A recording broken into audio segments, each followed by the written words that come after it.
Proper brain and body integration के साथ हम लोग एग्जीक्यूटिव फंक्शनिंग स्किल्स को अचीव कर सकते हैं। अब ये ब्रेन एंड बॉडी इंटीग्रेशन क्या है और कैसे हो सकता है, इस पे हम लोग बात करेंगे, वो हम जानेंगे। और एग्जीक्यूटिव फंक्शनिंग स्किल्स, अब बहुत सारे पेरेंट्स बोलेंगे ये क्या होता है। Executive functioning skills are problem solving skills, learning capacity, brain processing speed, कि कोई भी आपको फास्ट क्वेरी को सॉल्व कर पाना, अच्छे से एकदम से चीजों को एनालाइज करके उसका सॉल्यूशन ढूंढ पाना। साथ ही साथ अगर मैं बात करूं, इसी में इंक्लूडेड है speech, working memory, long term memory. ये सारी चीजें, ये सारे एक्टिविटीज जो हैं पार्ट रहती हैं एग्जीक्यूटिव फंक्शनिंग स्किल का। वो कब अचीव कर सकता है? जब brain and body proper integrate हो। तो आज हम इस वीडियो में उसी पे बात करेंगे। हाय, मेरा नाम ऋचा जैन है। Welcome back to our channel kids developmental activities. अब ब्रेन एंड बॉडी इंटीग्रेशन, देखिए द बेस इज, क्योंकि मैं हमेशा आपसे बोलती हूं the base is primitive reflexes. ठीक है, brain and body they both are interconnected. Body क्या करता है, जो हमारी बॉडी है वो सेंसरी डाटा को एनवायरमेंट से लेती है, इनटेक करती है।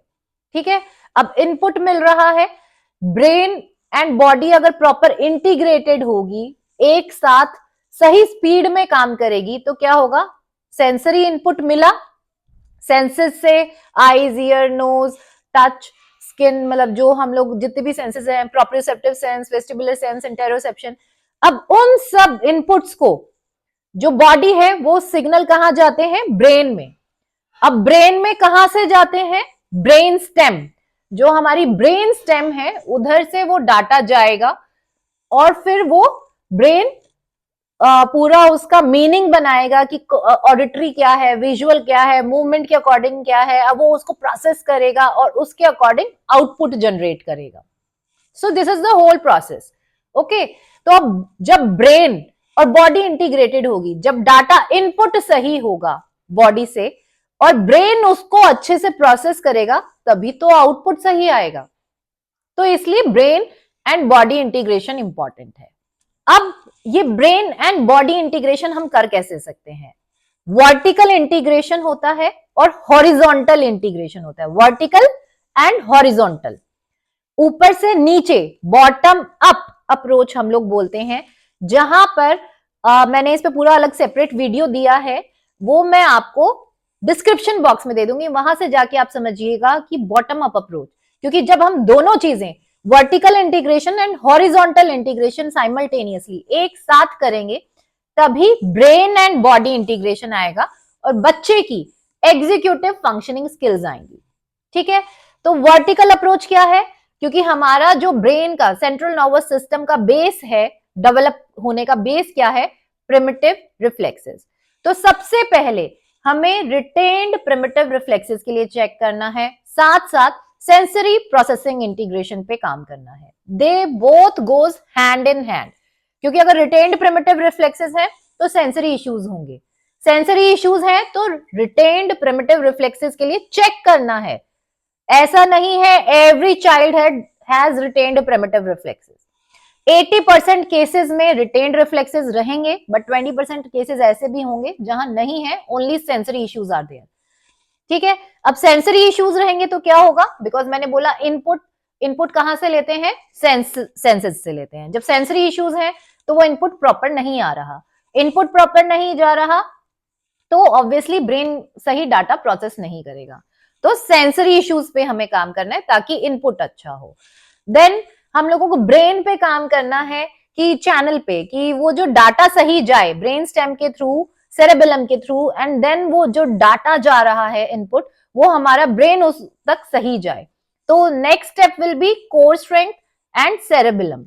ठीक है, तो कोर स्ट्रेंथ और सेरेबेलम पे हम लोग काम करेंगे, प्रिमिटिव रिफ्लेक्सेस पे हम लोग काम करेंगे। तो व्हाट विल हैपन, हमारी ब्रेन स्टेम स्ट्रांग होगी, हमारा सेरेबेलम स्ट्रांग होगा, जिसकी वजह से जो हमारे ब्रेन नेटवर्क्स हैं वो प्रॉपर फंक्शनिंग करेंगे। ठीक है, तो दिस इज व्हाट हमारी वर्टिकल इंटीग्रेशन। अब वर्टिकल इंटीग्रेशन हो गई। अब सेकेंड स्टेप जो हमारा रहता है वो क्या होता है, इससे अगला स्टेप कि हमारे ब्रेन के दो हेमिस्फेयर हैं, left hemisphere and right hemisphere. अब व्हाट हैपेंड कि ये दोनों का भी तालमेल नहीं है। अब सपोज कीजिए आपने वर्टिकल इंटीग्रेशन कर लिया, बट लेफ्ट जो हेमिस्फेयर है उसका फंक्शन अलग है, राइट हेमिस्फेयर का फंक्शन अलग है। अब इन दोनों का इंटीग्रेशन होना भी जरूरी है। अगर इनकी प्रोसेसिंग स्पीड अलग अलग रहेगी तो डाटा सही से प्रोसेस नहीं होगा। अगर एक हेमिस्फेयर वीक है और एक स्ट्रांग है तो भी इश्यूज आएंगे। अगर ब्रेन डोमिनेंस में इश्यूज हैं, ब्रेन डोमिनेंस कि वैसे तो मेरी बॉडी जो है वो राइट डोमिनेंट है, मेरा हैंड, लेग, आईज, बट मेरा ईयर जो है लेफ्ट डोमिनेंट है, तो that is the dominance issue. तो भी हमारा जो है डेवलपमेंटल इश्यूज आएंगे। तो that is what horizontal integration. अब हमारा जो नेक्स्ट जो स्टेप रहेगा वो क्लैरिफिकेशन का क्या रहेगा, बिकॉज वर्टिकल इंटीग्रेशन पे मैंने बहुत सारा चर्चा की है। हॉरिजॉन्टल इंटीग्रेशन कैसे हम कर सकते हैं? हॉरिजॉन्टल इंटीग्रेशन में चार पांच चीजें आती हैं। सबसे पहली चीज हॉरिजॉन्टल इंटीग्रेशन, लेफ्ट हेमिस्फेयर और राइट हेमिस्फेयर को अच्छे से एक्टिवेट करना और इंटीग्रेट करना ताकि उनका तालमेल बने। वो किन एक्टिविटीज से होता है? One is crawling activities, because crawling is a very good brain activate, क्योंकि जितना ज्यादा हम लोग क्रॉलिंग एक्टिविटीज कराते हैं उतना हमारे लेफ्ट एंड राइट ब्रेन दोनों एक्टिवेट होते हैं और इंटीग्रेट होते हैं। So first is crawling activity. The next is mid line crossing. Mid line crossing because we have an imaginary line, तो mid line crossing, right body part left में काम करेगा and left body part right में जाएगा। ठीक है, तो सुनने में आसान है एंड करने में भी इजी है, बट इसके जो अगर मैं बात करूं रिजल्ट्स हैं, दे आर माइंड ब्लोइंग। क्योंकि अगर मैं मिडलाइन क्रॉसिंग की बात करूं, मिडलाइन क्रॉसिंग एक्टिविटीज से ब्रेन एक्टिवेट होता है, वर्किंग मेमोरी अच्छी होती है, ब्रेन की सिंक्रोनाइजेशन एंड ऑर्गेनाइजेशन होती है। सो this is a very important thing, mid line crossing activities. इस पे आप मेरे चैनल पे मैं कोई भी टॉपिक है आप प्लेलिस्ट को रेफर कीजिए, वहां पर डिफरेंट डिफरेंट फोल्डर्स हैं, आपको वहां इजीली वीडियोस अवेलेबल हो जाएंगी। तो मिडलाइन क्रॉसिंग पे एक सेपरेट फोल्डर है, वहां अराउंड 100 एक्टिविटी मैंने शेयर की है। ठीक है, the third activity is brain gym.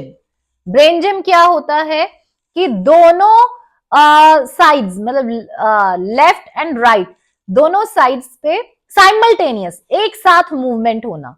Like अगर मैं ये वाला सिंपल सा ब्रेन जिम है, एक साथ करना है, ऑलराइट, एक साथ करना है, तो दिस एक्टिवेट्स योर ब्रेन। ठीक है, these our brain gym activities. Finger dexterity में भी आता है, ब्रेन जिम भी आता है।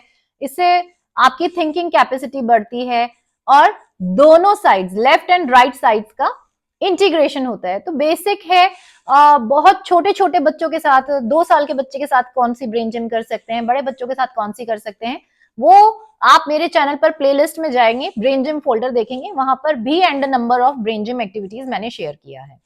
ठीक है, तो आप वो कराइए। ये 3 तरह की एक्टिविटीज होती हैं जो अगर किसी बच्चे को डेवलपमेंटल डिलेज भी नहीं है, अगर वो करते हैं तो उनका ब्रेन पोटेंशियल ज्यादा बढ़ता है, ब्रेन कंसंट्रेशन बढ़ती है एंड वो अपनी हायर लेवल फंक्शनिंग को इंप्रूव करते हैं। तो दीज आर द बेसिक जो हर किसी को करना चाहिए, even we should do it, ताकि हमारा ब्रेन और अच्छे से चीजों को प्रोसेस करे और डलनेस ना आए। विद एज, विद टाइम हम उतने ही शार्प रहें। ठीक है, तो this is the most crucial part. अब नेक्स्ट एक्टिविटीज, नेक्स्ट जो चीजें हैं वो रहती हैं when the child is on developmental delays, sensory issues हैं या कुछ भी इश्यूज है, प्रेक्शिया है, डिस्कैलकुला है, डिस्प्रेक्शिया ऑफ स्पीच है, मतलब जो भी डेवलपमेंटल डिलेज हैं, एस्पर्जर्स, एएसडी, ऑटिज्म, तो वहां पर क्या इश्यूज रहते हैं? Because these issues are related with brain deficit, कि एक साइड स्ट्रांग रहेगी, एक साइड वीक रहेगी। अब उन दोनों को बैलेंस करना है। अब आप देखिए, वीकर साइड है और स्ट्रॉन्गर साइड है। अब स्ट्रॉन्गर साइड तो बहुत फास्ट प्रोसेस कर रही है और वीकर साइड उसको प्रोसेस नहीं कर पा रही है, जिसकी वजह से डाटा अच्छे से इंटरप्रेट नहीं हो रहा है। तो दोनों का प्रोसेसिंग को इंप्रूव करने के लिए, दोनों को इक्वली मैच्योर करने के लिए हम लोग क्या करते हैं, ब्रेन बैलेंस की एक्सरसाइजेस फॉलो करते हैं, ताकि दोनों ब्रेन, वीकर ब्रेन को हम स्ट्रांग करेंगे और जो स्ट्रॉन्गर ब्रेन है उसको एक्टिवेट करके दोनों को इंटीग्रेट करेंगे। तो ब्रेन बैलेंस पे हम लोग काम करते हैं। ब्रेन बैलेंस का मैंने एक वीडियो दिया था जहां पर आपको एक आइडिया दिया था कि कैसे चेक कर सकते हैं और कैसे उस पर वर्कआउट कर सकते हैं। उसका लिंक मैं डिस्क्रिप्शन बॉक्स में दे दूंगी और in future I will do detailed videos, ठीक है। तो फर्स्ट जो मैंने बोला आपको, हॉरिजॉन्टल इंटीग्रेशन में crawling activities, midline crossing, brain gym. अब डेवलपमेंटल डिलेज हैं, सेंसरी इश्यूज हैं, तो वहां पर ब्रेन डेफिसिट होगा, तो we have to check for the weaker side and work accordingly. The next factor is dominance factor. अगर डोमिनेंस प्रोफाइल में इश्यूज हैं तो ब्रेन हेमिस्फेयर इंटीग्रेशन नहीं हो रहा है, तो that is also a concern. तो वो आपको जरूर चेक करना है डोमिनेंस फैक्टर। क्या बच्चे की जो eyes, year, hand and leg, ये चारों चीजें एक ही साइड डोमिनेंट है, या हैंड तो वो राइट लेफ्ट यूज कर रहा है बट लेग वो लेफ्ट यूज कर रहा है, तो that is a mixed profile, और जिसकी वजह से ब्रेन हेमिस्फेयर्स में इशू आएगा, बच्चे की परफॉर्मेंस में इशू आएगा। तो डोमिनेंस प्रोफाइल के लिए एक बार चेक करना है। बहुत कम केसेस होते हैं जहां पर डोमिनेंस प्रोफाइल का इशू रहे, बिफोर 3 तो रहता है बट आफ्टर 3 तो, बट हमें हर तरह से उसको चेक करना है। कहीं हम काम कर रहे हैं बट डोमिनेंस प्रोफाइल की वजह से सारा इशू है और उस पर हमने चेक ही नहीं किया, ठीक है। तो उस पर अलग से सीरीज है, आप मेरे चैनल पर प्लेलिस्ट में जाइए, वहां पर देखिए, वहां पर टेस्टिंग के मेथड दिए हुए हैं और एक्टिविटीज भी मेंशन्ड है, ठीक है। तो दीज आर द थिंग्स कि हॉरिजॉन्टल इंटीग्रेशन के लिए हम लोग अप्लाई करते हैं। तो आई होप दिस इज क्लियर। जब ब्रेन एंड बॉडी इंटीग्रेट करते हैं तो हम पहले वर्टिकल एंड हॉरिजॉन्टल, ठीक है, दोनों तरह से ब्रेन को इंटीग्रेट करेंगे, तब प्रॉपर इंटीग्रेशन होगा और जितने इश्यूज हैं वो बहुत कंट्रोल में आएंगे। और दूसरी बात, रिग्रेशन, अगर मैं बात करूं, बहुत सारे लोगों का ये कंप्लेंट रहता है या इश्यू रहता है कि बच्चे ने एक स्किल को अचीव किया बट कुछ टाइम बाद वो भूल जाते हैं, they can't perform that, regress जो होते हैं। तो अगर proper brain and body sync रहेगा, वर्टिकल एंड हॉरिजॉन्टल इंटीग्रेशन पे हम लोग काम करेंगे, तो ये इश्यूज भी कंट्रोल रहेंगे। बट मैं आपको एक चीज बताना चाहती हूँ, एवरी चाइल्ड इज डिफरेंट और हर बच्चे के इश्यू डिफरेंट रहते हैं। मैं ये नहीं कहूंगी कि 100% ठीक हो जाएंगे, हो सकता है आपको 30% बेनिफिट दिखे, हो सकता है 50% दिखे, हो सकता है 80% मिले।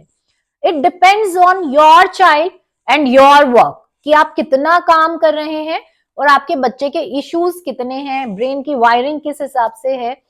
And speech is the toughest part, understanding आ जाती है and everything comes improves, but speech is the last thing. कई बार तो बहुत जल्दी बच्चा बोलने लग जाता है एंड कई बार it's a dream come true कि 2-3 साल 4 साल के बाद बच्चा थोड़ा बहुत बोलना स्टार्ट करता है। तो it depends on child to child.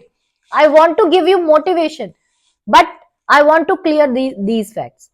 और साथ में जब भी आप रिफ्लेक्स इंटीग्रेशन या ब्रेन इंटीग्रेशन पे काम करेंगे, टॉप टू डाउन और हॉरिजॉन्टल, ठीक है, तो some time because brain is changing, ठीक है, तो brain is changing, emotions are coming और sensory issues are coming down themselves. तो ये जो जितना ब्रेन का रीऑर्गेनाइजेशन होता है, ठीक है, उस समय इनिशियल 1 to 2 months, 1 से 2 महीना डिपेंड करता है, वो भी child to child, dysregulation, emotional behaviour, emotional tantrums, या फिर जो सेंसरी इश्यूज आपने चले गए थे वो वापस आ सकते हैं, because brain is reorganising it's library.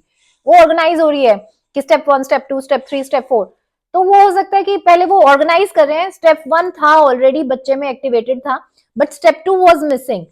बच्चा अभी 4 साल का है एंड क्या हो रहा है उसमें, जो स्टेप 2 की स्टेप 2 में क्या है कि बच्चा बहुत ज्यादा इरिटेटिंग और नो नो कहना सीख रहा है उस समय, और वो वाला पॉइंट मिसिंग था। नाउ सडनली अब वो स्टेप 2 तो उसको करना है ना, ब्रेन को रीऑर्गेनाइज करने के लिए। I am just giving you an example. तो बच्चा वो बिहेवियर शो कर रहा है and you were be like, ये क्या हो गया मेरे बच्चे के साथ, पहले तो ऐसा नहीं था। Just wait, have patience, this is also positive. ठीक है। रिफ्लेक्स इंटीग्रेशन के बाद 1 से 2 महीने बिहेवियर्स आ सकते हैं, डिसरेगुलेशन, इमोशनल इश्यूज आ सकते हैं, but that is a good sign, क्योंकि बच्चे का ब्रेन ऑर्गेनाइज हो रहा है एंड विद इन 1 मंथ और 2 मंथ जो है बच्चे में ये इश्यूज कंट्रोल आ जाएंगे and the behaviour will improve. आप मेरे चैनल पर पोस्ट्स में जाइए और वहां पर आप देखेंगे प्रिमिटिव रिफ्लेक्स की इतनी सारी सक्सेस स्टोरी हैं, और जहां पर लोगों ने बताया भी है कि पहले डिसरेगुलेशन था और फिर बाद में जो है दे आर सो रेगुलेटेड, और बहुत सारी इंप्रूवमेंट्स उन्होंने महसूस की और चेंजेस देखे। तो don't get dishearten, demotivated, just keep working and have patience. Minimum 6 month तो आपको वो चीज ट्राई करना चाहिए।